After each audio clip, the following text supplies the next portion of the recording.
Welcome to the Students of S.H.I.E.L.D. podcast. My name is Vincent, and I have some guests with me. What is your name, kind sir? Mikey. Would you like to introduce yourself? I'm Rebecca. I'm Nick. And this episode is, we have a sponsor. We would like to thank them a lot for providing the funding for this episode. Nick, can you introduce our sponsor? Yes, our sponsor tonight is the support group for male survivors of child sexual abuse. And they want you to know that there's an 8-week peer support group where you can meet the unique needs and challenges experienced by male survivors of child sexual abuse. So for more information, there's nothing about more information. For more information about the group, visit ccwrc.org.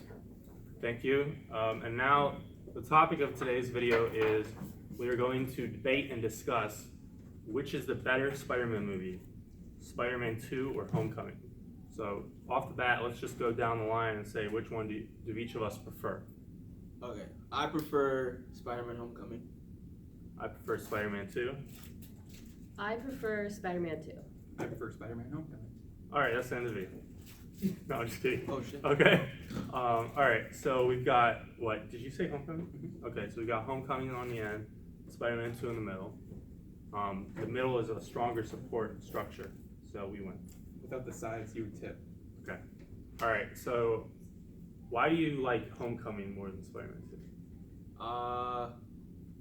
Actually, Nick should go first. Nick, you go first. I like the villain more. How he was like incorporated more into Peter's story with him being the father of Liz. And I also felt it I did. thought her name was MJ.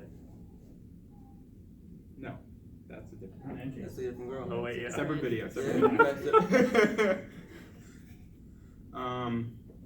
And I also liked the Spider-Man. Tom Holland I liked better, and that really he sold it better for me, which made the movie more enjoyable. Tobey Maguire, he just looks sad for a lot of the movie, and I just feel bad for him. I mean, it kind of works, but I don't like him as Peter Parker that much. I mean, we can go on and on about the nitty-gritty of the casting of Tobey Maguire and especially Kirsten Dunst, but I think Tobey Maguire and the way the script works and everything, like he is sad because they at least show that part of Peter Parker, which is like a constant in the comics and in the story of Spider-Man. Like in Homecoming, there's not really any mention of Uncle Ben. Mm-hmm. There's really no touching on his like financial struggles and stuff like that. So counterpoint, checkmate. Well, Peter Parker, I think they overdo it in Spider-Man 2 with how sad you're supposed to feel for him. Yeah. He's constantly like had these little moments where it's like, oh man, like this again, like where he tries to reach for the food and I'm there when like, and the brooms are falling out of the closet. There's all this little stuff And, where like, you're the supposed to wheel feel bad falls for him. out off his bike and then ends up out the building and stuff like that. So Seems a little overdone. yeah. Just like food that's cooked too much, also overdone. All right, Rebecca, come in with the assist for me. Why is Spider-Man 2 a great movie? I feel like if you wait a couple years in the future, like the Tobey Maguire Spider-Man 2 is still gonna hold up as like more like classic and like kind of timeless. Like I enjoyed Homecoming too, but like I feel like even though it's part of the MCU, it's gonna be harder for it to kind of stand on its own compared to Spider-Man 2. Well, I mean, that was like what I originally thought. Spider-Man 2 still kind of holds up, but just watching it recently, I don't think it holds up as well as it used to for me. Yeah, it seems a little dated nowadays, you know. I think there are clunky moments, but I think like it works because like I think Spider-Man 2, it's more like it's like a roller coaster of like emotions and reactions and things like that. Like it's just tons of really over the top moments after each other. Like the scene where Otto is in like the operating room and they're trying to remove the arms, like that's just straight up like horror scene from like Sam Raimi's like Roots and Evil Dead.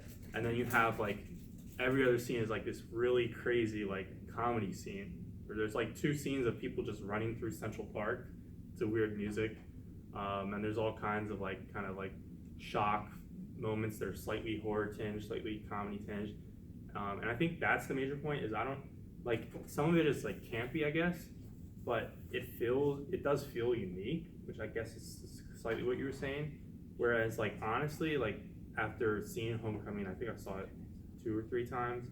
I feel like Homecoming doesn't have that much of like a singular like style.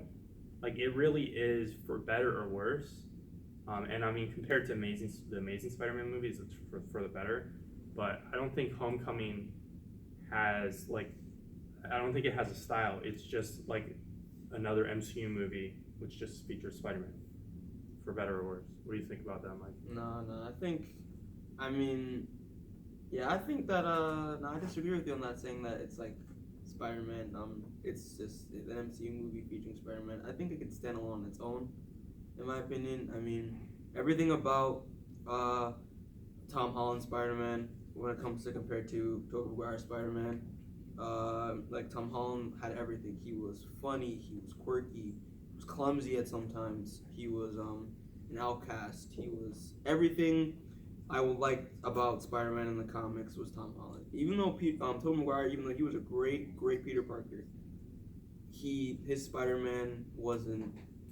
He was trying too hard a little bit. We're enough quips for me. Yeah, not a lot of quips. Yeah, Spider-Man has to be quippy. Yeah, he has to be a motor mouth. That's the way he does it. And also about basically like the whole like comedy aspect of Spider-Man Homecoming was great. Just that like small humor throughout, like for example with Ned Leeds, his character, and was great and stuff like that. Like the part where just like helping, he's being the guy in the chair for Spider-Man, and he's like kid gets caught. It's like yeah, I'm watching porn.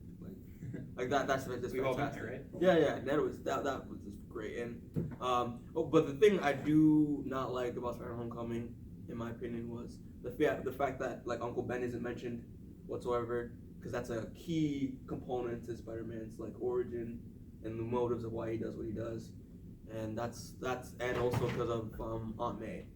Aunt May in the movie wasn't really that good. Yeah, well, I think some of that is like we don't get much of her on screen. Yeah, she's really. She's just a hot on like throughout the whole movie. I think like my problem with Homecoming is I do agree like overall Holland is the better Peter Parker, he's the better Spider-Man really, but like there's just so many pieces missing. And I feel like the critical point to make here is that Spider-Man 2 is Spider-Man 2 and Homecoming is just the first movie, so maybe we'll see maybe we'll see a lot more of these elements pop up in sequels. Like we'll see movies. JK, we'll see more of Aunt May, we'll see all kinds of things like that, and like more mention of Uncle Ben and the whole responsibility and like those kinds of personal struggles.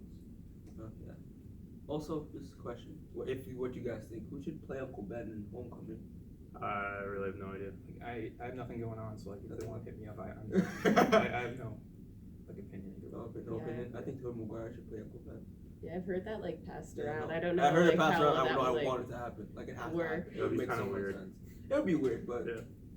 And then it just plays the fits. mugger. Yeah. Isn't Dean Cain in Supergirl? Yes, he is. He's Kara's foster father. Okay. I mean, I'm just saying. I think that'd be pretty cool. It's Tobey Yeah, Maguire was could be a Uncle Ben. possibility. All right, on a rating of 1 to Electro, how do you rate each movie? You said 1 to Electro? Yeah. You just make that on top of your head? Or you just No, I like, stole it from someone. damn. No, it gotta be original. Redo it. All right. No, one to Electro is fine. Oh. Because I would say Spider-Man 2 is more of a shocker than an Electro. Kind of a shocker. Not the, I mean, not the one from Homecoming. Not that shocker. That's not what I meant. I don't know what you meant. What is this? Okay, we have 1 minute. So, any final thoughts? Nope. Got any final thoughts? No, I'm good. Got any final thoughts? That Michael Keaton played in a movie called Birdman, and he actually was a Birdman in this movie. That's a great point that we should not have forgot to mention. So thank you for throwing that in there. I mean, that's what I do. All right, like and subscribe for more videos. Bye. My Patreon will be in the description.